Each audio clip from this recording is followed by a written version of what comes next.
आपने मुझे इससे पहले भी कहते हुए सुना है, लेकिन मैं इसे कहना जारी रखूंगा कि यह अनंत काल गलत होने के लिए बहुत लंबा है।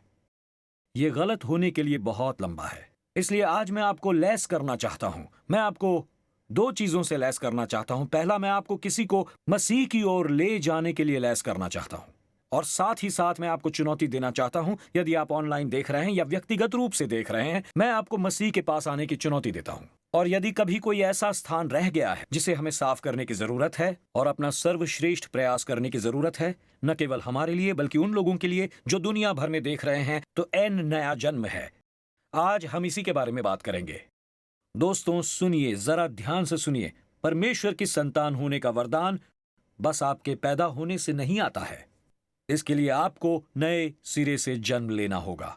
सिर्फ इसलिए आप परमेश्वर के संतान नहीं हो सकते हैं कि आप अस्पताल में पैदा हुए। आपको नए सिरे से जन्म लेना होगा। और मैं कुछ विशेष कार्य करने के लिए पवित्र आत्मा पर विश्वास करना चाहता हूं। यहां तक कि यहां आज भी गे लॉर्ड कंबरामी जिम्बाब्वे में बाइबल सोसाइटी के सेक्रेटरी हैं, और मैं कहानी पढ़ रहा था कि उन्होंने अपने समुदाय के एक बहुत ही लड़ाकू व्यक्ति को एक नया नियम देने की कोशिश की। और उस आदमी ने आग्रह किया कि यदि आप मुझे वो बाइबल देते हैं, उसने कहा, तो मैं आपको एक वादा करना चाहता हूं, मैं हर एक पन्ने को लपेटूंगा और इसे पीने के लिए सिगरेट की तरह इस्तेमाल करूंगा। उसने कुंबरामी से कहा, और मिस्टर कुंबरामी ने जवाब दिया। उन्होंने कहा, मैं समझ गया, लेकिन कम से कम ये वादा करो कि बाइबल के उस पन्ने का धूम्रपान में इस्तेमाल करने से पहले तुम उसे पढ़ोगे। मुझे लगता है वो जीनियस था। वो आदमी सहमत हो गया और उसने कहा, मैं ऐसा करूंगा। दोनों अपने अपने रास्ते चले गए। 15 साल के बाद अमेरिकन बाइबल सोसाइटी ने हमें कहानी बताई कि 15 साल बाद दोनों लोगों की मुलाकात जिम्बाब्वे में एक बाइबल सम्मेलन में हुई। धर्म ग्रंथ का धूम्रपान करने वाला विधर्मी अब एक फुल टाइम प्रचारक है, और उसने अपनी कहानी हमें बताई। उसने कहानी बताते हुए हमसे कहा कि मैंने मत्ती का धूम्रपान किया और मैंने मरकुस का धूम्रपान किया, और हां, मैंने लूका का भी धूम्रपान किया। लेकिन जब मैं यूहन्ना पर पहुंचा और यूहन्ना अध्याय 3 पर, तो मैंने कहानी पढ़ी और फिर धूम्रपान नहीं कर सका, और उसी पल मैंने अपना हृदय यीशु मसीह को दे दिया। उसी क्षण। आज मैं उत्साहित हूं क्योंकि हम यूहन्ना अध्याय 3 के बारे में बात करेंगे, और इसके बारे में कि कैसे एक अप्रत्याशित बातचीत में हमें अनंत काल पर एक अद्भुत व्याख्या और सफाई दोनों मिली, और इसलिए हमें गलत होने की जरूरत नहीं है। और ये इस बात की अद्भुत व्याख्या है कि नए सिरे से जन्म लेने का क्या मतलब होता है। इस शुक्रवार की सुबह एक रेस्टोरेंट में एक युवा वेटर के साथ मेरी एक अप्रत्याशित यानी उन अप्रत्याशित बातचीत में से एक बातचीत हुई। उसका नाम बशीर था। वो एक वेटर था। जब हम बातचीत कर रहे थे तो मैंने बशीर को चर्च आने का न्योता दिया। मुझे ये भी पता नहीं कि वो आज यहाँ है या सर्विस के लिए 1 बजे हमारे साथ शामिल होगा। मैंने बस बशीर से ये कहा कि मैंने यदि एक अच्छी टिप आज तुम्हें दी, तो क्या तुम चर्च आओगे? दोस्तों, किसी भी तरह मैं उसे चर्च में ला सकता हूं। मैं बस वही करूंगा जो मुझे करना चाहिए। और वेस्ट अफ्रीका के इस युवा मुस्लिम व्यक्ति के साथ ये एक अप्रत्याशित और रोमांचक बातचीत थी। ये विश्वास करने के लिए कि परमेश्वर हमें अप्रत्याशित क्षण देते हैं, क्योंकि गलत होने के लिए अनंत काल बहुत लंबा है। इससे पहले कि परमेश्वर मुझे घर बुला लेते हैं, मेरे पास एक मकसद है, और मैं यहीं से शुरू करके देखना चाहता हूं। मैं परमेश्वर को करोड़ों प्राणों को जीतते हुए देखना चाहता हूं। मैं पवित्र आत्मा को 1 अरब लोगों को मसीह के लिए जीतते हुए देखना चाहता हूं। पर ऐसा अकेले रविवार को नहीं हो सकता है। इसलिए हमें सप्ताह के अन्य 6 दिनों को खोजना होगा कि हमें रविवार की सर्विस की आवश्यकता ना हो। लोगों को बस रविवार को ही उद्धार नहीं मिलता है, पर हालेलुया, मैं बहुत आभारी हूं कि बाइबल में लिखा है कि आज उद्धार का दिन है। तो चाहे वो आज का आपका सोमवार हो या मंगलवार हो, परमेश्वर लोगों को मसीह के पास लाने में सक्षम है। और मेरा मानना है कि परमेश्वर ऐसा करेंगे, क्योंकि जब आप मसीह से प्रेम करते हैं, तो मैं आपको बता रहा हूं, तो आप उसे साझा करना चाहते हैं जो परमेश्वर ने किया है। बिल्कुल रिकार्डो की तरह मैं कह रहा हूं, आप उसे साझा करना चाहेंगे जो परमेश्वर ने किया है, बिल्कुल रिकार्डो की तरह, जैसे वो उस गीत में हमारी अगुवाई कर रहा है। मुझे याद है मिड 90s में मुझे सिंडी से प्रेम हुआ था। तब न तो कोई iPhone 6 था या ना ही सेल्फी लेने का कोई मौका था, ताकि मैं अपने दोस्तों को दिखा सकूं कि मैं किससे प्रेम करता हूं। सिंडी एक बैंक में काम कर रही थी और वो लोन डिपार्टमेंट में थी, और इस बैंक के प्रेसिडेंट्स में से एक थी। पर मैं चाहता था कि लोग जाने कि मुझे प्यार हो गया है। और मुझे नहीं पता था, मतलब उस समय मेरी उम्र 30 की रही होगी शायद, और लोगों ने मुझसे उम्मीद छोड़ दी थी और इसलिए मुझे उन्हें दिखाना पड़ा कि ये वास्तविक था। तो आप उन्हें कैसे दिखाएंगे कि ये वास्तविक था? मुझे उसकी तस्वीर इस मैगजीन में मिली। वो एक ब्लैक एंड वाइट मैगजीन थी उस जमाने की। मुझे उसकी तब की तस्वीर मिली जब एक प्रोजेक्ट पर वो काम कर रही थी। मैंने उस तस्वीर को काटा, उसे मोड़ा, अपने बटुए में रख लिया। इस समय उसका सिर झुका हुआ था और मैंने उसे अपने बटुए में रखा। और जब भी मैं लोगों से सिंडी के बारे में बात करता और जब वे मुझ पर विश्वास नहीं करते तो मैं अपना वॉलेट निकालता और इस तस्वीर को खोलता और उसी समय दिखाता और कहता, यही वो लड़की है जिसे मैं चाहता हूं। आप गुप्त रूप से प्रेम में नहीं पड़ सकते हैं। आपको लोगों को उसे बताना पड़ता है जो परमेश्वर ने आपके जीवन में किया है।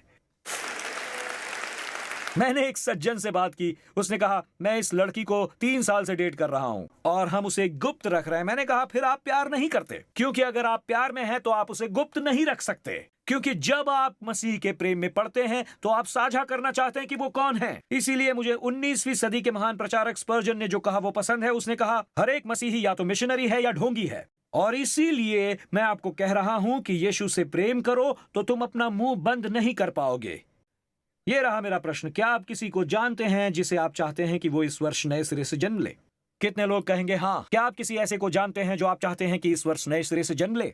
और आज मैं कुछ पल लेना चाहूंगा यहां पर आपसे नए सिरे से जन्म लेने के बारे में बात करने के लिए।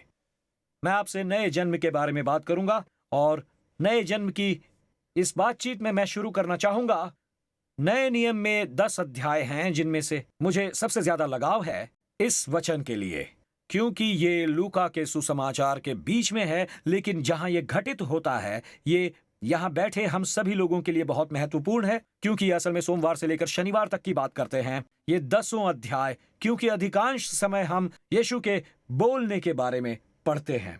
अनौपचारिक रूप से ये रविवार के उपदेश की बात नहीं है या आराधनालय की। अधिकांश समय ये बशीर के साथ ब्रेकफास्ट के समय होने वाली बातचीत होती है, या जब हम भोजन कर रहे होते हैं तो उनसे सवाल पूछा जाता है।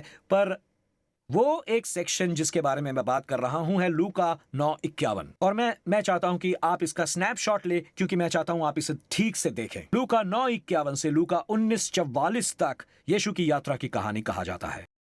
अब ये समझना महत्वपूर्ण है, क्योंकि यीशु उन 10 अध्यायों में जो करते हैं वो ये कि वो गलील छोड़कर जा रहे हैं, जो मुख्य रूप से यहूदी हैं और यहूदी बात समझते हैं, और वो यरूशलेम जाने के अपने रास्ते पर हैं, जो निश्चित रूप से पुराने नियम के शास्त्र वचनों को समझते हैं और वो उन चीजों के बारे में बात कर सकते हैं जिनके बारे में लोगों को जानकारी है। लेकिन यीशु गलील और यरूशलेम के बीच 10 अध्याय बिताएंगे और वो इसे सामरिया में बिताएंगे। एक प्रकार से तब जब वो गलील और यरूशलेम के बीच से होकर गुजर रहे हैं। ये तकरीबन वैसा ही है जैसे हर रविवार की सर्विसों के बीच में हो, क्योंकि वो समझते हैं जब वो कहेंगे कि ये लिखा है तो वो समझ जाएंगे कि क्या कहा जा चुका है। लेकिन जब आप समारिया पहुंचते हैं तो वो इस वृतांत के बारे में 2 बातें नहीं समझते जिसे मैं चाहता हूं कि आप लिख लें। नंबर 1, समारिया में यीशु घरेलू मैदान का लाभ खो देते हैं, क्योंकि वे ये नहीं समझते कि समारिया शत्रु क्षेत्र था, कम से कम शत्रु का क्षेत्र। सामरी लोग चर्च की बातें नहीं समझते, वे आराधनालय और मंदिर से दूर हैं। उनमें यहूदी लोगों के साथ ना के बराबर समानता है, और यही असल में आपका मसीही जीवन है। कई बार रविवारों के बीच, जाहिर तौर पर हम अधिकांश जीवन रविवारों के बीच बिताते हैं। समारिया वो स्थान है, और हम बिना चर्च के लोगों के साथ बात कर रहे हैं, चाहे आप एम्स्टर्डम में एक अपार्टमेंट में हो या ब्रॉन्क्स में एक अपार्टमेंट में हो। आप हर दिन लोगों को देख रहे हैं, और इसीलिए हमें समझना होगा कि जब हम लोगों से बात कर रहे होते हैं तो वो आपको नहीं समझते। आप उनके पास जाकर ये नहीं कहना चाहते हैं कि क्या आपको पता है यहोवा निस्सी कौन है, क्योंकि वो नहीं जानते वो कौन है। ये चर्च की बात है और ये ठीक है। जब हम एक साथ आते हैं तो मैं चाहता हूं कि हम कहें यहोवा शलोम, मैं चाहता हूं कि आप कहें यहोवा जिराह। लेकिन जब आप अपने अपार्टमेंट 7A में जाते हैं और आपके बगल में रहने वाला व्यक्ति नहीं जानता कि यहोवा निस्सी कौन है, और इसीलिए वो नहीं समझते कि मुझे लहू से उद्धार मिला है, और वो कहते हैं आप किस बारे में बात कर रहे हैं। और इसीलिए हमें यह समझना होगा कि यीशु इसमें जो करते हैं वो असल में हमारे लिए कुछ चीजें खोलता है, क्योंकि ये चीजें हैं जो यीशु कहते हैं। ये रहा दूसरा हिस्सा, इसे लिख लीजिए। ये सामरी बातचीत है, ये अनिर्धारित बातचीत है जो मैं उन चीजों के बारे में करता हूं जो असल में मायने रखती हैं। ये अनिर्धारित बातचीत है जिसके लिए आपने तैयारी नहीं की, और ये अधिकतर तब होता है जब आप इसे पढ़ते हैं। ये रहा वो हिस्सा जिस पर मैंने ध्यान दिया है, ये वो हिस्सा है, और ये मेरे लिए दिलचस्प है क्योंकि यीशु जैसे कई प्रश्न जो आज हम सभी को चर्च के बाहर सामरिक क्षेत्र में मिलेंगे, वे असल में प्रश्न नहीं हैं। बाहरी सामरिक क्षेत्र में मिलने वाला प्रश्न असल में प्रश्न नहीं है, वे परख हैं, ना कि पूछताछ। वे जानना नहीं चाह रहे हैं। मुझे कभी कभी पता चलता है कि लोग जानकारी जानना नहीं चाहते हैं, वो बस जानना चाहते हैं कि आप किस पक्ष में हैं। वो जानना चाहते हैं कि किसी चीज के बारे में आप क्या सोचते हैं। और यहां वो भाग है जो यीशु के बारे में मुझे पसंद है कि यीशु ने लोगों के प्रश्नों का जवाब कैसे दिया उस दौरान। और यही मैंने सीखा, खास तौर से जब आप उन शनिवारों से लेकर सोमवारों तक गुजर रहे हैं, तो यीशु ने प्रश्नों का जवाब कैसे दिया। ये रहा, यीशु ने प्रश्न करने वाले से प्रश्न पूछा। यीशु ने प्रश्न पूछने वाले से प्रश्न किया। उन्होंने प्रश्न पूछा। जब आप इसे पढ़ेंगे तो जब भी कोई उनसे प्रश्न पूछता है तो वो उनसे जवाब में सवाल करते हैं। यही वो करते हैं, हर बार वो जवाब में सवाल पूछते हैं, और ये शानदार था। और दोस्तों, मैं आपको बताना चाहूंगा कि क्यों यह अद्भुत था। आपको पता है यीशु ऐसा क्यों करते हैं? बाइबल हमें यह बताती है कि मनुष्य अपने भंडार से बातें निकालता है, इसलिए जब लोग बात करते हैं तो जो उनके मन में है वो बाहर आता है। इसलिए यदि मैं लोगों को बोलने पर मजबूर कर दूं तो मैं उनके शब्दों को नहीं बल्कि उनके मन को सुन सकता हूं। समस्या यह है कि मैं इतना बोलता हूं कि मुझे सुनने का मौका नहीं मिलता कि असल में वो पूछ क्या रहे हैं। इसलिए जो मैंने किया वो ये है कि मैं थोड़ा कभी कभी हो जाता हूं। ये विवादास्पद भी नहीं है। मैं अभी आपको बताऊंगा जो मैंने हाल ही में किया। जब लोगों ने मुझसे सवाल पूछे, खासकर उस बारे में जिसका हम आज सामना कर रहे हैं। कई लोगों ने मुझसे पूछा ट्रांसजेंडर से लेकर लिंग परिवर्तन ऑपरेशन तक, और ऐसी कई विवादास्पद चीजों के बारे में। और लोगों ने अपने फोन बाहर निकाल लिए रिकॉर्ड करने के लिए ताकि पोस्ट कर सके। मैंने कहा जो चाहो करो, क्योंकि मैं इसके पीछे खड़े रहता हूं। ये एक बुलेट प्रूफ बाइबल है। उम्मीद है आप मेरी बात समझ रहे हैं। इसलिए मैं यीशु के भाग से एक पेज लेना चाहता हूं। तो आइए मैं आपको बताता हूं कि यीशु ने क्या किया, क्योंकि कई बार मुझसे राजनीति से लेकर लिंग तक ये सभी प्रश्न पूछे जाते हैं, और मुझे ऐसा लगता है कि ये पूछताछ नहीं बल्कि परीक्षण है। वो जानना चाहते हैं कि आप डेमोक्रेट हैं या रिपब्लिक हैं। वो जानना चाहते हैं कि आप पक्ष में हैं या विपक्ष में हैं, और यही है, अधिकतर यही होता है। इसलिए सबसे अच्छी चीजों में से एक ये है कि सबसे पहले प्रश्न पूछना शुरू कीजिए। तो क्या मैं आपको उन 3 प्रश्नों को बता सकता हूं जिनका इस्तेमाल मैं हमेशा तब करता हूं जब मैं लोगों से बात करता हूं। तो मैं पहला प्रश्न जिसे मैं हमेशा पूछता हूं, प्रश्न नंबर 1, इसे लिख लीजिए। जो भी हो, मुझे इससे हर बार मदद मिलती है। पहला, क्या आप परमेश्वर में विश्वास करते हैं? पहला प्रश्न जो मैं हमेशा पूछता हूं, और अधिकांश बार मुझे सुनने मिलेगा हाँ। अब आप इसमें कुछ और भी जोड़ सकते हैं, क्या आप एक मसीही हैं?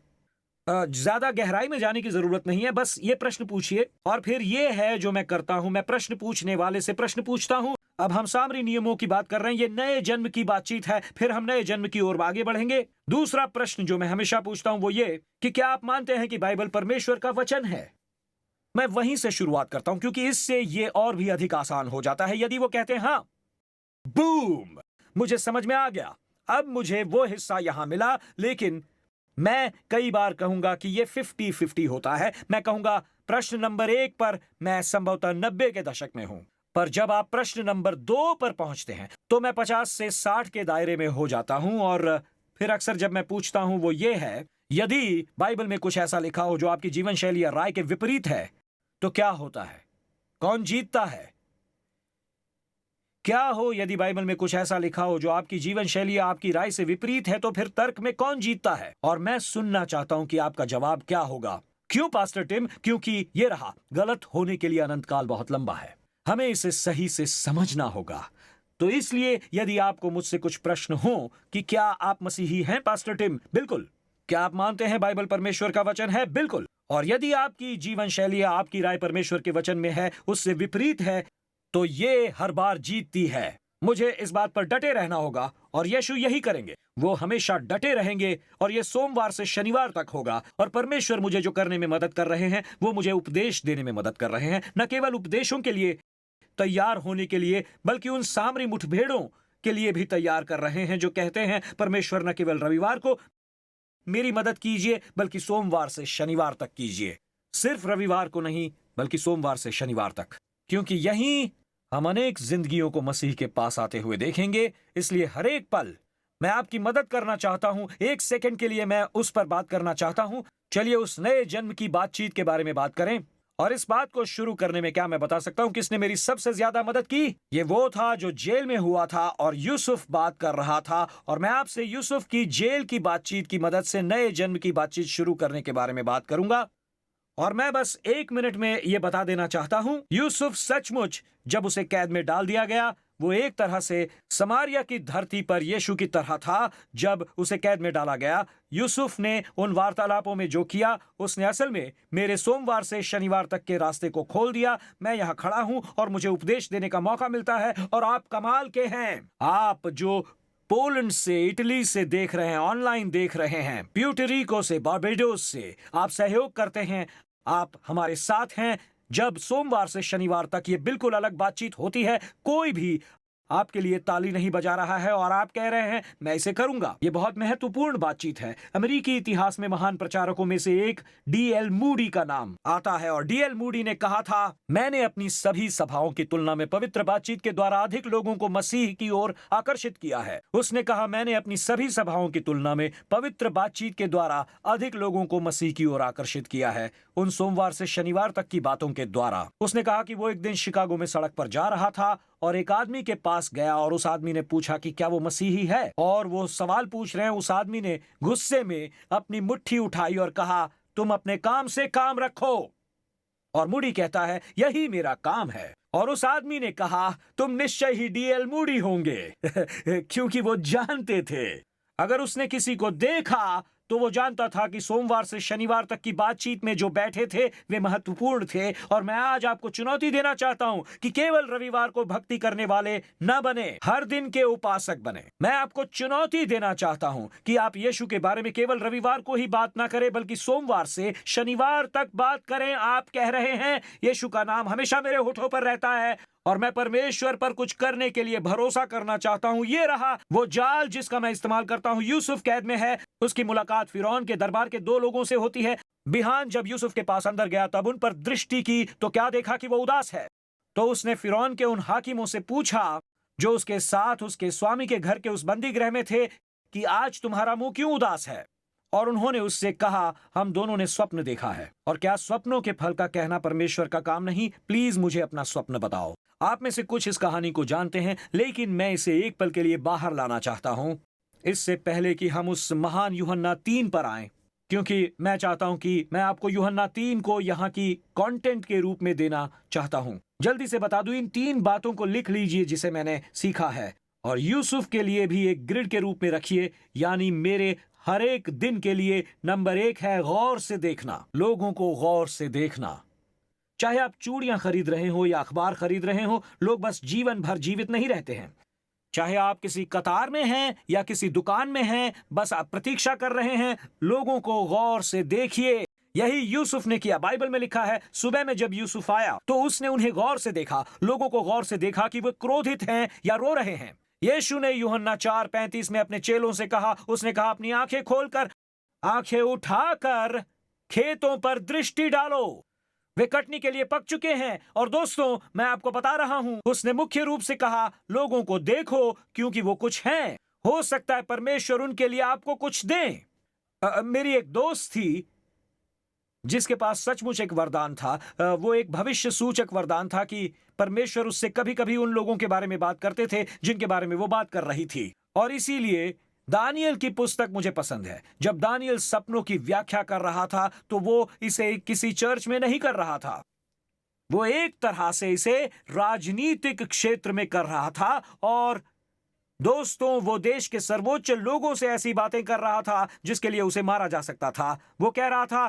कि वे उसके पास आएंगे और कहेंगे कि इस सपने का क्या मतलब है। नबूकदनेस्सर ने उससे पूछा कि वो क्या कहता है, इसका क्या मतलब है। मुझे एक बड़ी मूर्ति दिखाई दे रही है और आपके पैर मिट्टी के पैर हैं, और यदि आप चीजों को ठीक नहीं करते हैं तो ये सब आपके लिए खत्म हो जाएगा। और मैं कह रहा हूं, दानियल शांत हो जाओ। और उसे जानिए, नेबुकदनेस्सर ने कहा, उस मनुष्य का पद बढ़ा दो। तब बेलशस्सर आपके पास आता है और वो कहता है कि मैं देखता हूं कि एक उंगली भीत पर लिख रही है, इसका क्या मतलब है? अचानक दानियल कहता है कि तू मानो तराजू में तोला गया है और हल्का पाया गया है। कल तेरा न्याय किया जाएगा और तेरा राज्य मादियों और फारसियों में दे दिया जाएगा, तुम्हें बाहर कर दिया जाएगा। और अचानक बेलशस्सर कहता है, उस मनुष्य का पद बड़ा करो। मैं कह रहा हूं कि क्या यह अद्भुत नहीं कि लोग सच सुनना चाहते हैं? और जब आपके पास कोई वरदान हो, मैं आपको कुछ बताना चाहूंगा।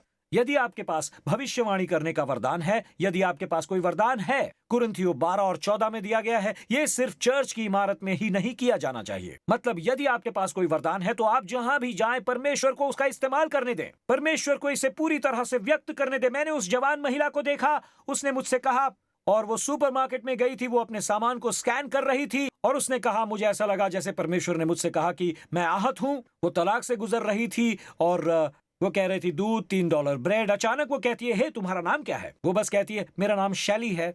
और वो कहती है, मुझे ऐसा लग रहा है जैसे तलाक की वजह से तुम्हारा दिल टूटा हुआ है, क्या ये सच है? और परमेश्वर चाहते हैं। और वो कह रही है, आइसक्रीम $5। और अचानक उसने वही कहा, उसने सब कुछ एक तरफ रख दिया, अपना बिल चुकाया। मैंने उस लड़की के ऊपर अपना हाथ रखा और जब वो एक किराने की दुकान पर मुझे चेकआउट कर रही थी, आपको पता है वो क्या था? उसने देखा, उसने पवित्र आत्मा को अपना इस्तेमाल करने दिया और परमेश्वर ने उन्हें छूने के लिए एक सुपरमार्केट में कुछ किया। तो याद रखो, बस गौर से देखो। पता है दूसरी चीज जो दानियल ने की, वो मुझे बहुत पसंद है। उसने बस प्रश्न पूछा। लिख लीजिए, यही सामरी तरीका है। उसने प्रश्न पूछा। उसने कहा, तुम उदास क्यों हो? लोगों से प्रश्न पूछो, तुम्हारा दिन कैसा रहा?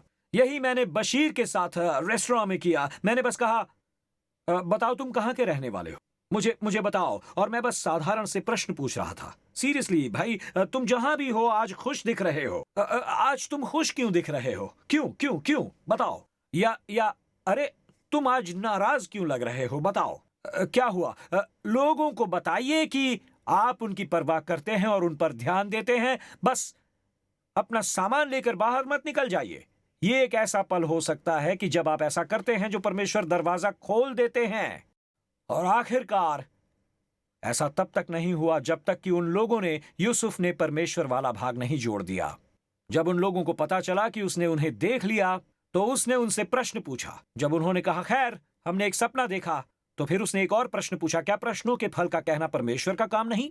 और अचानक इस पूरी बात में परमेश्वरीय भाग का परिचित कराया। और ये देखना अद्भुत है कि कैसे वो इसे करते हैं। और ये अचानक उस सिंपल ग्रिड ने मेरी मदद की। मैंने बस देखा और देखकर मैंने प्रश्न पूछा, और हो सके तो परमेश्वर से उनका परिचय करवा कर कहिए, क्या तुम्हें लगता है परमेश्वर ये कर सकते हैं? क्या कभी किसी ने तुम्हारे लिए प्रार्थना की? क्या मैं आज तुम्हारे लिए प्रार्थना कर सकता हूँ? और मैं दोस्तों आपको बता रहा हूं, मैं ठीक यही पिछले 40 सालों से कर रहा हूं। मुझे 5 लोग भी याद नहीं हैं जिन्होंने मुझसे इससे पहले कभी भी कहा हो कि मेरे लिए प्रार्थना मत करो।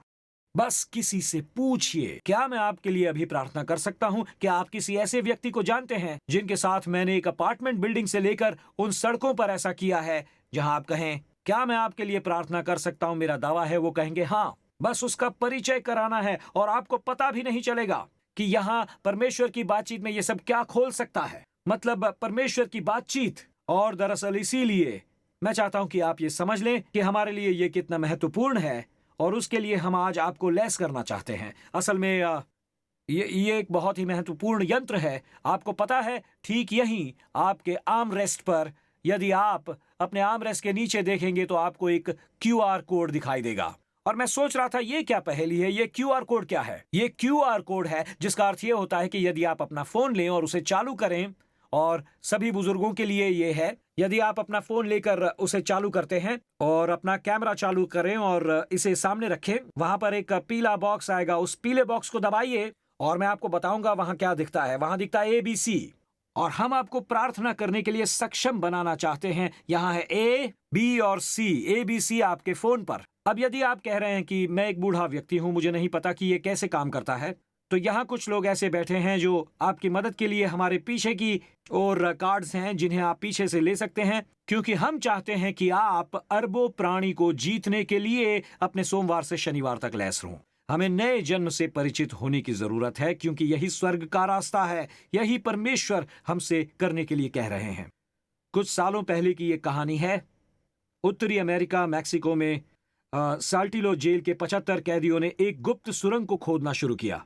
ऐसा तकरीबन 3 से 5 महीनों तक चला। वो साल्टिलो के जेल के नीचे एक सुरंग खोद रहे थे और जब उन्होंने अंततः सुरंग खोद ली और 75 कैदियों को बाहर निकाला, जेल से बाहर निकालने के लिए उन्होंने सुरंग को खोदा और जहां उन्होंने खोदना बंद किया और वो उसी अदालत में था जिसने उन्हें जेल में डाल दिया था और न्यायाधीश वहीं सामने हैं और उन्हें वापस लाया जा रहा है उसी जेल में।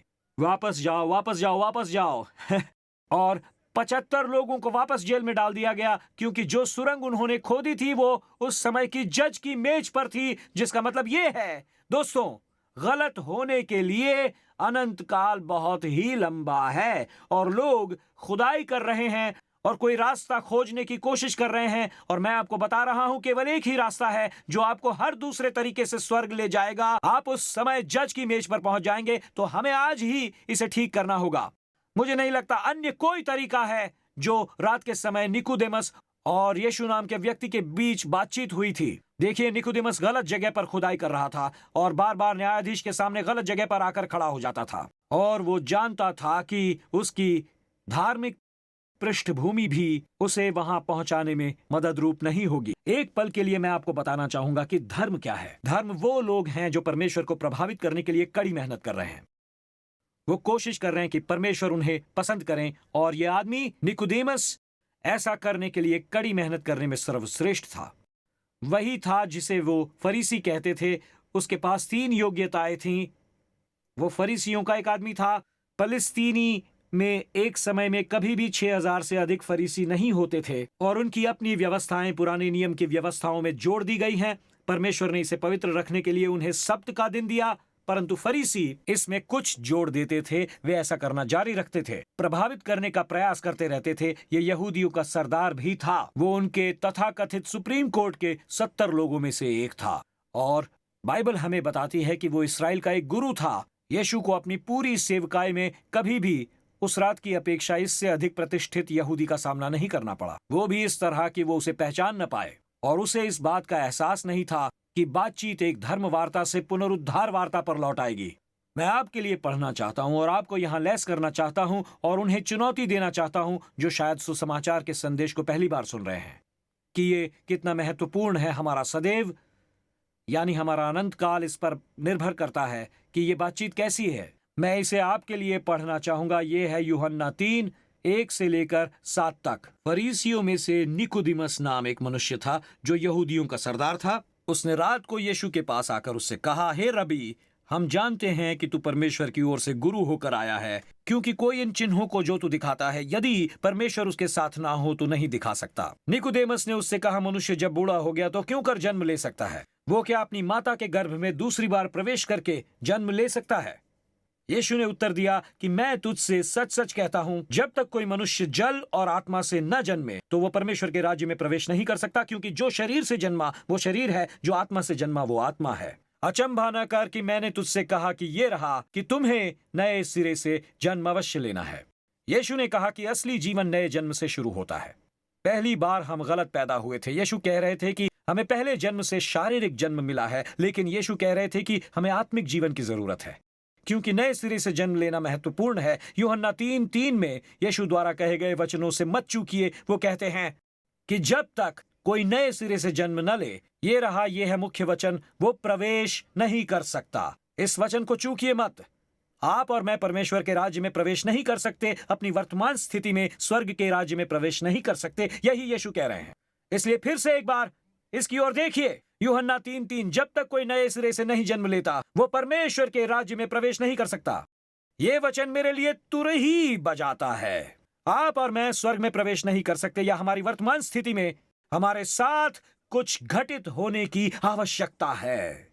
किसी चीज को अंदर आना होगा और हमें बदलना होगा। हमें अवश्य यीशु के अनुसार जन्म लेना है। यही यीशु ने कहा। आप में से कुछ ये कह रहे हैं, क्यों हमें नए सिरे से जन्म लेना होगा? मुझे खुशी है आपने ये पूछा। ये रहा, मैं इसे जल्दी से बताना चाहता हूं। वो 7 वजह नए सिरे से जन्म लेना क्यों है। ध्यान से सुनिए, क्यों हमें नए सिरे से जन्म लेना होगा। पहला, क्योंकि परमेश्वर आपसे प्रेम करते हैं। दूसरा, क्योंकि शैतान आपको चाहता है। तीसरा, क्योंकि यीशु आपके लिए मरे। और चौथा, क्योंकि दंडाज्ञा आपके सामने है। पांचवा, क्योंकि अधोलोक आपका इंतजार करता है। छठवां, क्योंकि स्वर्ग आपको बुला रहा है। और सातवां, क्योंकि अनंत काल आपको चेतावनी दे रहा है कि आपको आज अवश्य नए सिरे से जन्म लेना है। मैं इसे इससे ज्यादा स्पष्ट नहीं कर सकता।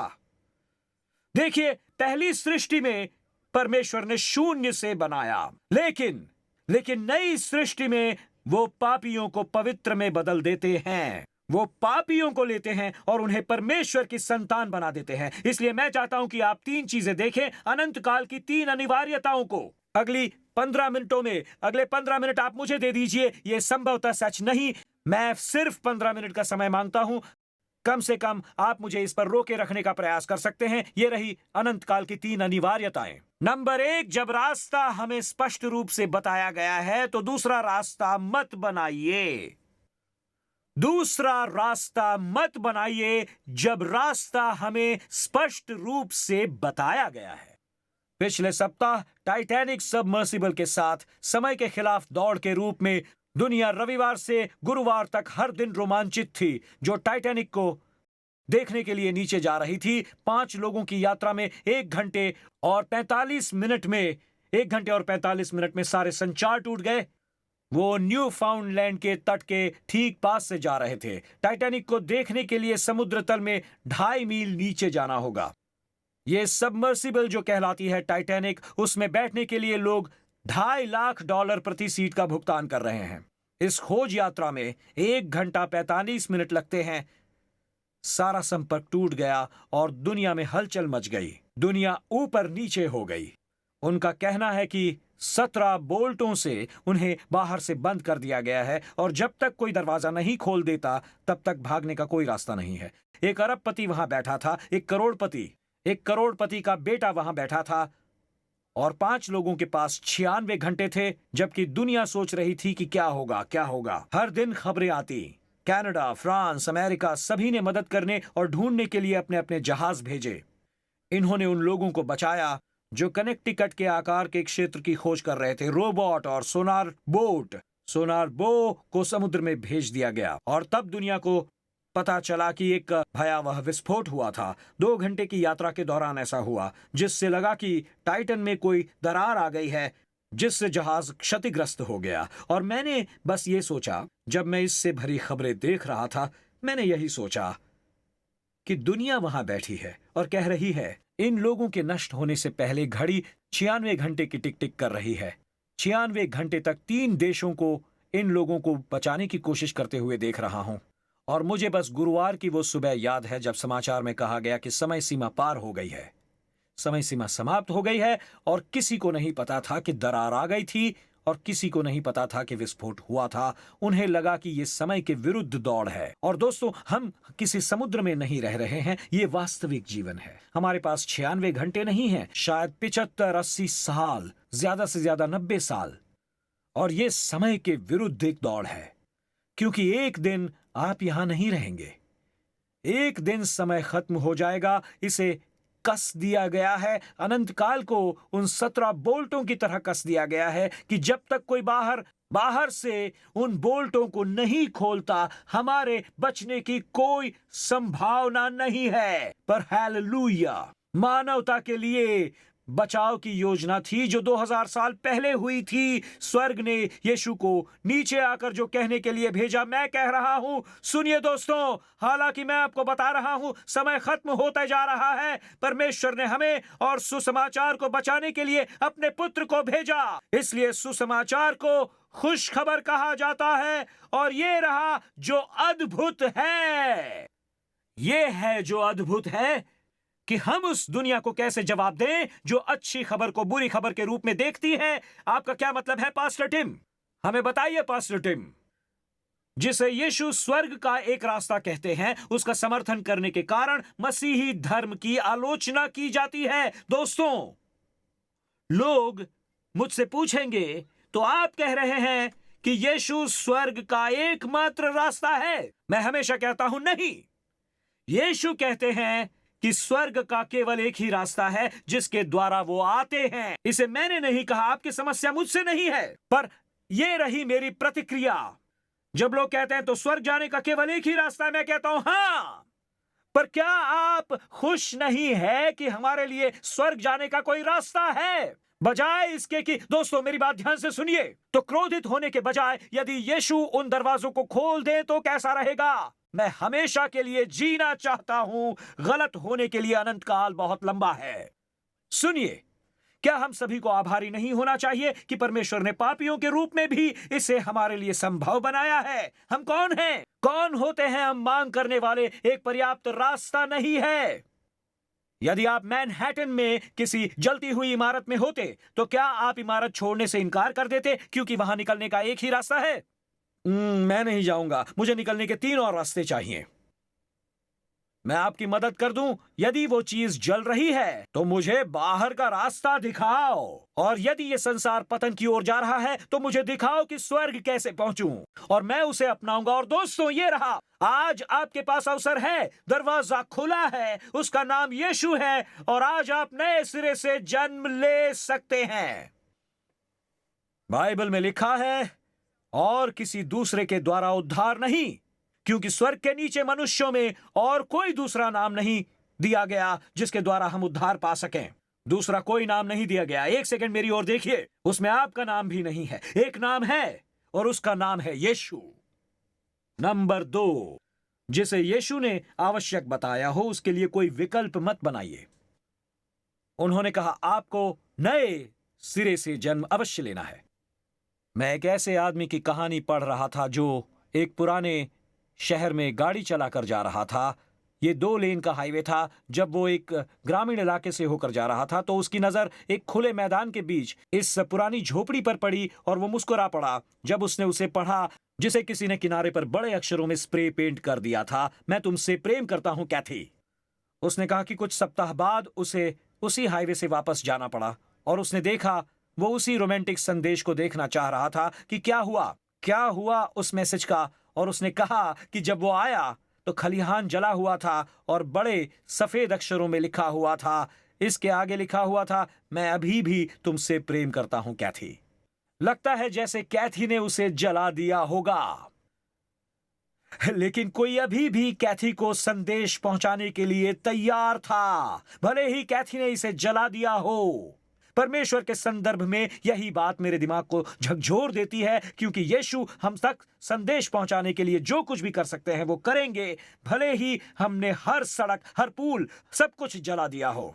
पर यीशु कहते हैं मैं तुम तक इस संदेश को पहुंचा कर रहूंगा। यह है जो यीशु कहते हैं, अचंभा न कर कि मैंने तुझसे कहा कि तुम सबको नए सिरे से जन्म अवश्य लेना है। सबका मतलब होता है कि किसी को भी बाहर नहीं रखा गया है। सुनिए पोलैंड और इटली, सुनिए साउथ अफ्रीका, सुनिए मलेशिया और फिलीपींस, किसी को भी इस संदेश से बाहर नहीं रखा गया है। यीशु ने कहा हमें नए सिरे से जन्म अवश्य लेना है। यदि नए सिरे से जन्म लेना मुझे स्वर्ग में रखता है तो फिर मैं अवश्य नए सिरे से जन्म लूंगा। और दोस्तों, जब आप पहली बार पैदा हुए तो भौतिक जीवन प्राप्त हुआ। जब आप दूसरी बार जन्म लेते हैं तो आप आध्यात्मिक जीवन प्राप्त करते हैं, और केवल आध्यात्मिक जीवन जीने वाला व्यक्ति ही स्वर्ग में जीवित रह सकता है। प्रभु भोज का आनंद लेने और परमेश्वर को समझने के लिए आपको अपने अंदर परमेश्वर को रखना होगा। जब मैं आपसे प्रश्न पूछता हूं कि क्या आप नए सिरे से जन्मे हैं, तो यदि आपका जवाब यह है कि मुझे लगता है, मुझे उम्मीद है, मैं यकीन से नहीं कह सकता, तो मेहरबानी करके सुनिए मेरी बात। क्या है इसका अर्थ? ये रहा, हर पाप क्षमा कर दिए गए हैं। नए सिरे से जन्म लेने का क्या अर्थ है? यीशु पवित्र आत्मा के जरिए मुझ में रहते हैं और मुझे शांति, सामर्थ्य और मकसद देते हैं। इस नए सिरे से जन्म लेने का क्या अर्थ है? कि अब मैं मरने से नहीं डरता, क्योंकि मैं जानता हूं कि मैं कहां जा रहा हूं, क्योंकि स्वर्ग मेरा घर है। आज मैं मरूंगा तब मैं आपको बता रहा हूं, इसलिए यदि कोई आपसे पूछ रहा है तो कहिए कि मेरे पास बीमा है। मैं चाहता हूं कि आप एक चिल्लाने वाले मसीही बने, ना कि संदेह करने वाले चर्च अटेंडर। मैं चाहता हूं कि आप हर बार जब हम इस स्थान पर गाना शुरू करें, जब ऊंची आवाज में हम मिलकर कहें, क्योंकि पहली बात हम ये जानते हैं कि हमारे पाप क्षमा कर दिए गए हैं। हम जानते हैं कि पवित्र आत्मा हमारे अंदर शांति, सामर्थ्य और मकसद के साथ वास करता है। जब मैं नए सिरे से जन्म लेता हूं तो मुझे मृत्यु से डर नहीं लगता। तो क्यों मैं ऊंची आवाज में न गाऊं? क्यों मैं उसकी स्तुति न करूं? मैं अपने हाथ ऊपर क्यों न उठाऊं और मैं चिल्लाकर क्यों न कहूं? क्योंकि परमेश्वर जीवित है। जब नए सिरे से जन्म लेने का कोई रास्ता नहीं था तो उन्होंने एक रास्ता बनाया मेरे लिए। सुनिए, हमारे पास कोई विकल्प नहीं था पहले जन्म के संदर्भ में, लेकिन दूसरे जन्म के संदर्भ में विकल्प है। और आज आप कह सकते हैं हां। मैं इससे समाप्त करना चाहता हूं। म्यूजिशियंस आ रहे होंगे। जिसे यीशु सरल कहते हैं उसे जटिल मत बनाइए। मैं इसके बारे में जानता हूं क्योंकि मैंने कई साल पहले इसे आजमाया था। जब बेटी क्रॉकर कंपनी ने अपना केक मिक्स बेचना शुरू किया था, सबसे पहला निर्देश यह था कि बस पानी मिलाइए। यह कमाल का था। यह कमाल का था। आप केक मिक्स खरीदिए, पानी मिलाइए और हो गया। उन्होंने कहा कि यह बेटी क्रॉकर पर बम गिराएगा। इसने बम गिराया क्योंकि लोग परेशान थे कि आपने अभी पानी डाला है। यह इतना आसान नहीं हो सकता, आप इसमें और चीजें डालना चाहते हैं। तो बेटी क्रॉकर ने कहा कि ठीक है, आप इसमें अंडे और तेल मिला सकते हैं। और तभी असल में बेटी क्रॉकर केक मिक्स में विस्फोट हुआ, क्योंकि लोग उस चीज में योगदान करना चाहते थे जिसे सरल माना जा रहा था। नए सिरे से जन्म लेना उतना ही सरल है, लेकिन मैं बस आपको यह बता रहा हूं कि मेरी ओर देखिए दोस्तों, लोग अंडे और तेल मिलाते रहना चाहते हैं, पर परमेश्वर ने बताया है कैसे नए सिरे से जन्म लेना है। फिर भी लोग मिलाना चाहते हैं। क्या हमें चर्च नहीं जाना होगा? क्या हमें यह नहीं करना होगा? क्या किसी को मार नहीं सकते? हाँ, आप नहीं कर सकते, ऐसा कुछ नहीं। मैं इससे सहमत हूं, पर हमें इसमें अतिरिक्त चीजें जोड़ने की जरूरत नहीं है। इसे सरल ही रहने दें।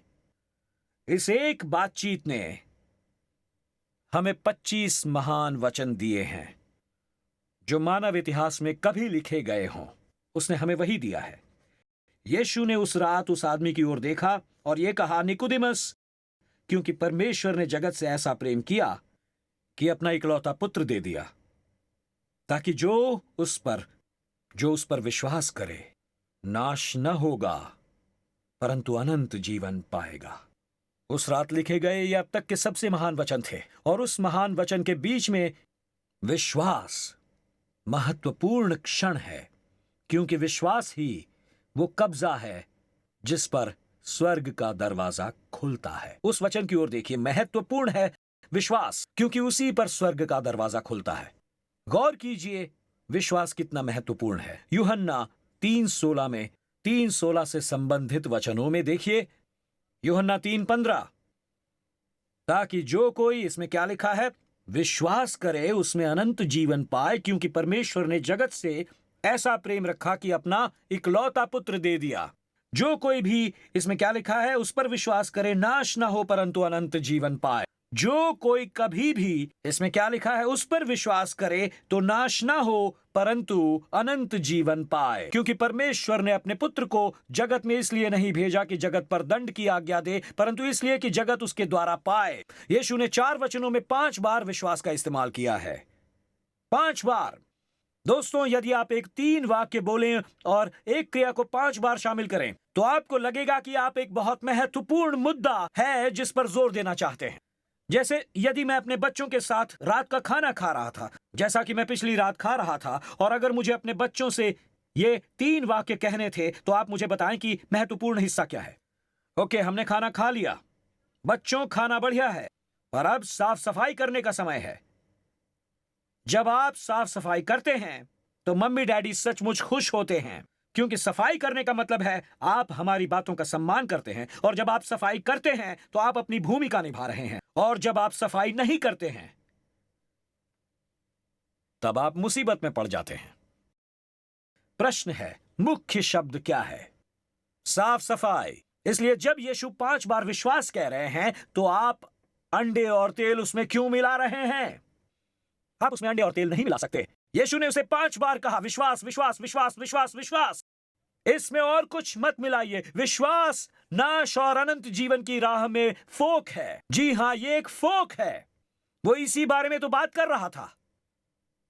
जब वो टाइटन सबमर्सिबल नीचे चला गया तो टाइटैनिक में रुचि रखने वाले लोगों का पुनरुत्थान फिर से हुआ। और मुझे याद आया जब आखिरकार यह खबर आई कि वो विशाल जहाज जिसके बारे में लोग घमंड करते थे कि परमेश्वर भी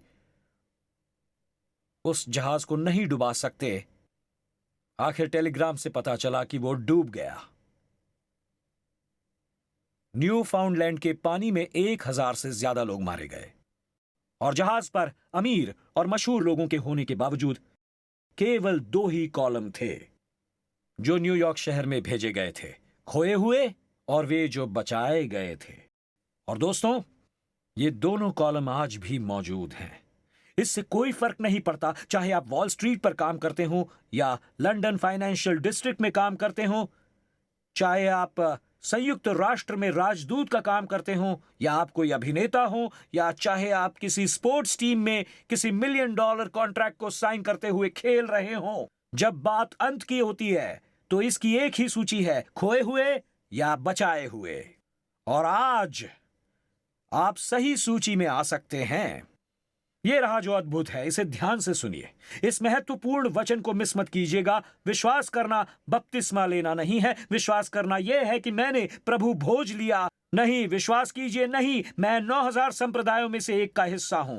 खैर, मैं एक मुस्लिम हूं। विश्वास करो दोस्तों, इससे परमेश्वर ने हम में से हर एक के लिए अपने पुत्र को क्रूस पर मरने के लिए भेजा। यह बहुत आसान है। तेल और अंडे मिलाना बंद कीजिए, क्योंकि यह बहुत आसान है। तेल और अंडे मत मिलाइए। ये रहा जो बहुत अद्भुत है। रॉब बेनेट ने क्रूस पर चढ़े चोर के बारे में यह कहा था। क्रूस पर चढ़ा चोर आपकी मसीही विश्वास प्रणाली में कैसे फिट बैठता है? उसने बपतिस्मा नहीं लिया था, उसने कभी भी प्रभु भोज नहीं लिया, उसकी पुष्टि नहीं हुई, वो किसी मिशन ट्रिप पर नहीं गया, उसने कभी भी स्वयं सेवा नहीं की, वो कभी झुका नहीं क्योंकि वो क्रूस पर लटका हुआ था, उसने पापी की प्रार्थना भी नहीं की, और इन अन्य बातों के अलावा वो एक चोर था जो मरने से कुछ घंटे पहले दूर था। और फिर बेनेट ने कहा यीशु ने उसके दर्द को ठीक नहीं किया, उसके शरीर को ठीक नहीं किया, उपहास करने वालों को मारा नहीं। फिर भी ये एक चोर था और उन्हीं पलों में स्वर्ग में चला गया, जबकि यीशु केवल विश्वास करके स्वर्ग गए। उनके पास इस विश्वास के अलावा और कुछ नहीं था कि यीशु वही है जो उसने कहा था कि वो है। न कोई अहंकार, न कोई दंभ। उनके पास कोई एलईडी वॉल नहीं थी, कोई लाइट्स नहीं, कोई चालाकी भरे शब्द नहीं, लॉबी में कोई डोनट नहीं, किसी ने उन्हें कॉफी नहीं दी। वो क्रूस पर एक नग्न व्यक्ति थे जो प्रार्थना करने के लिए अपने हाथ जोड़ने में भी असमर्थ थे। लेकिन स्वर्ग में एक चोर घूम रहा था क्योंकि उसने उस दिन विश्वास किया था। कहिए हालेलुया। मेरे साथ खड़े हो जाइए। इससे कोई फर्क नहीं पड़ता आप कहां से आए हैं या आप कौन हैं या आपका बैकग्राउंड क्या है, कोई फर्क नहीं पड़ता।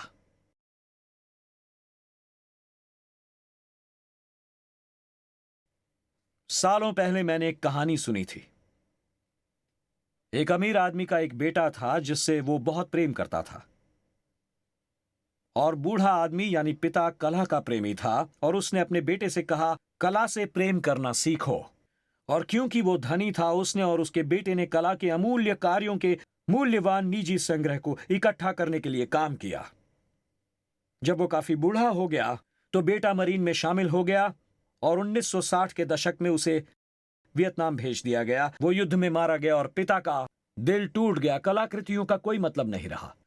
सालों बाद वो धनी आदमी मारा गया और उसकी कलाकृतियों की नीलामी की गई। ये लाखों डॉलर की कलाकृतियां जिसे बेचा जाना था और कला के सौदागरों की भीड़ जम गई। वो सब उमड़ पड़े उसे खरीदने के लिए। मैं ये कहानी सुनकर चकित रह गया।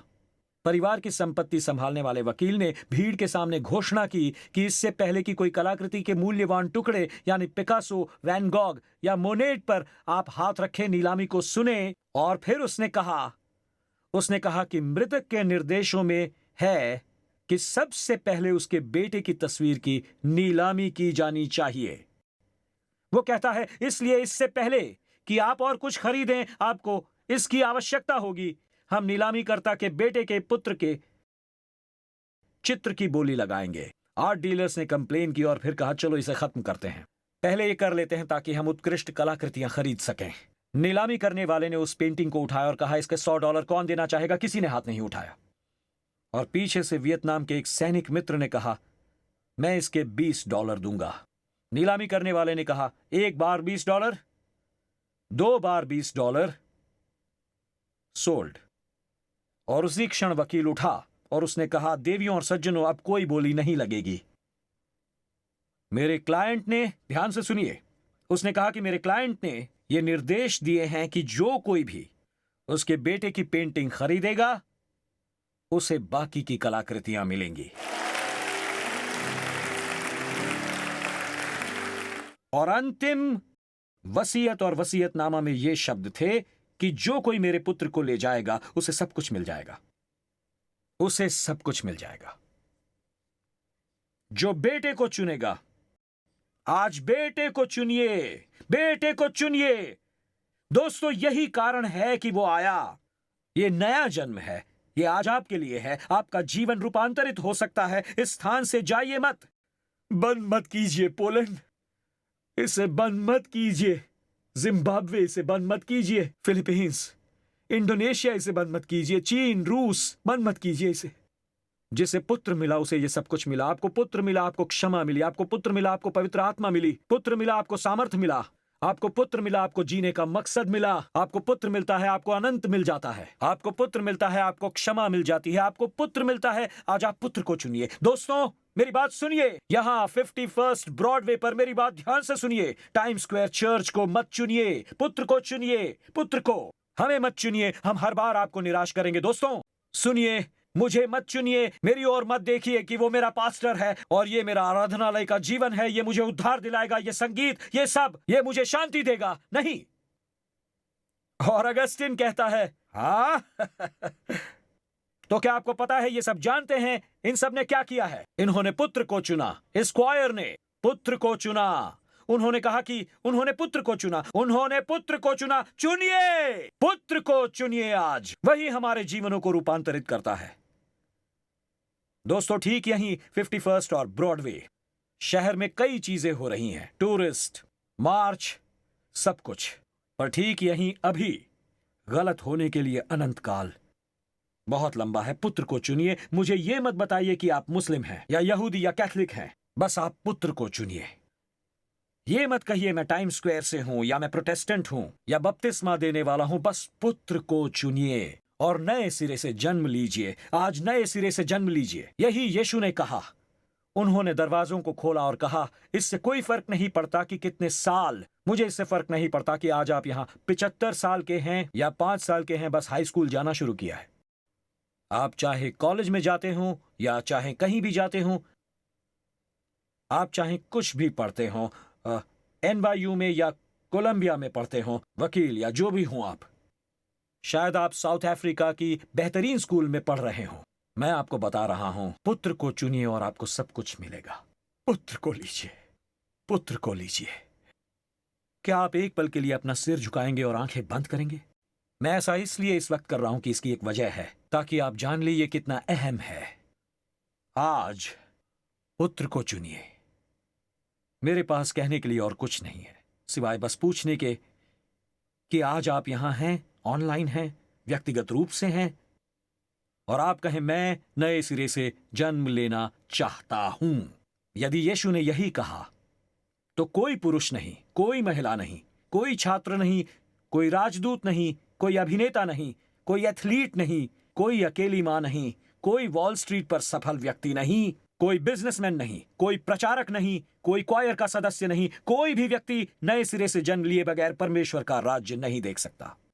इसलिए आज पुत्र को चुनिए। बाकी सारी चीजें आपके चारों ओर चमकने लगेगी। इसे चुनिए, इसे चुनिए, पुत्र को चुनिए, पुत्र को चुनिए।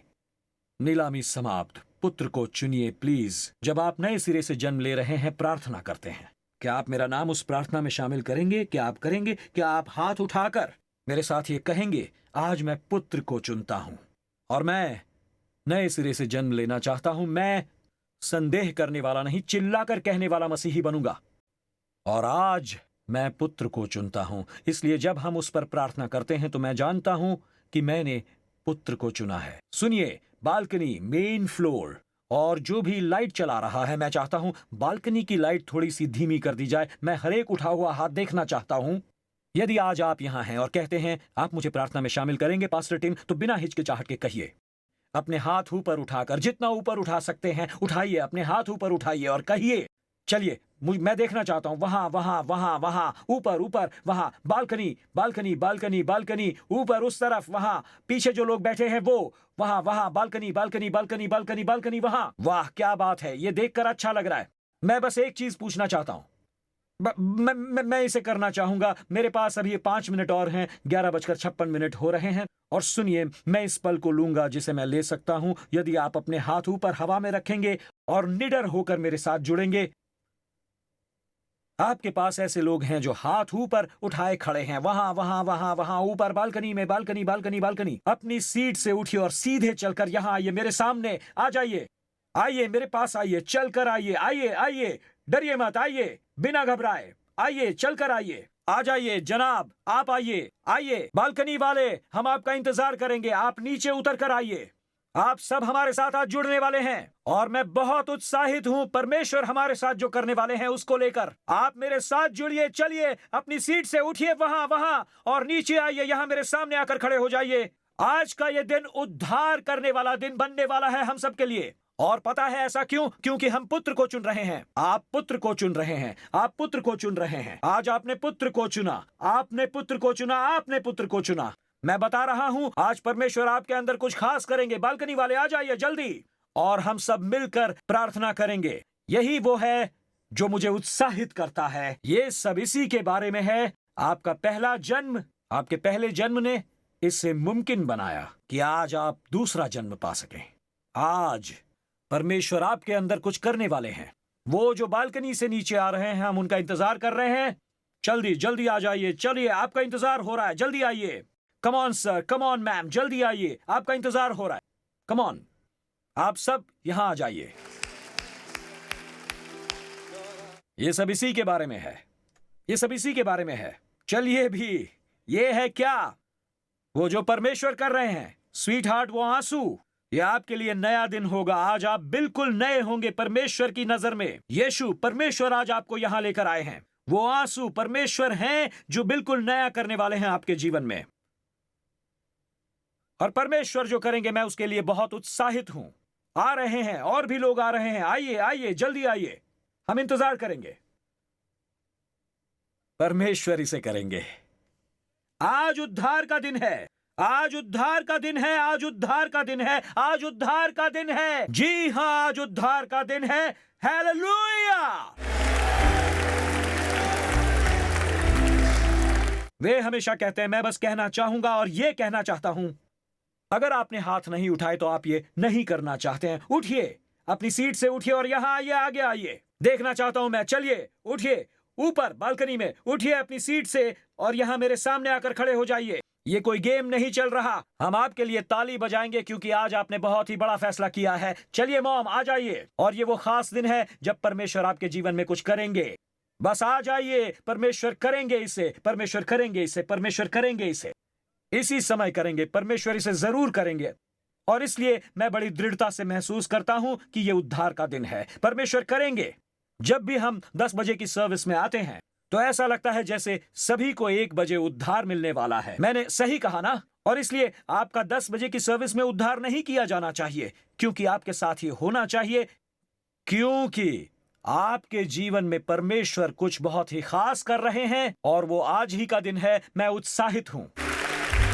हम आज आप सबके साथ शामिल होने वाले हैं। क्या हम ऊंची आवाज में कह सकते हैं? चलिए मिलकर प्रार्थना करते हैं ऊंची आवाज में। यीशु, मेरा मानना है कि आप परमेश्वर के पुत्र हैं। मेरा मानना है कि क्रूस पर आपने मेरा पाप लिया, मेरी लज्जा ली, मेरी दोष भावना ली, और आप इसके लिए मरे। आपने अधोलोक का सामना किया ताकि मुझे न करना पड़े। आप मुर्दों में से जी उठे, मुझे स्वर्ग में एक स्थान, धरती पर एक मकसद और अपने पिता के साथ आज एक रिश्ता देने के लिए। आज प्रभु यीशु, मैं अपने पाप से मन फिराता हूं, नए सिरे से जन्म लेने के लिए। चलिए अब मेरे साथ जोर से कहिए, परमेश्वर मेरे पिता है, यीशु मेरे उद्धार करता है, पवित्र आत्मा मेरा सहायक है। बाइबल मेरी मार्गदर्शक है और स्वर्ग मेरा घर है, यीशु मसीह के नाम पर। और सब मिलकर कहिए आमीन, आमीन।